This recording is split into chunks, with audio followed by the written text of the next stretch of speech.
This week on Pishi Bomba. What we'll be making with these chunks is a nice stir fry. Not your ordinary protein source, but just as nutritious and delicious. They have 40% more protein than meat, which is just fantastic. If you're looking for a protein diet, then this is just one of the things that you definitely want to do. Our guest Chirop wanted to learn how to make sure she can spice up her Sossi and make it absolutely delicious.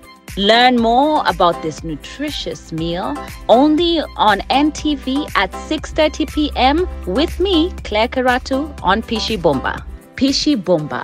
Cook, eat, enjoy.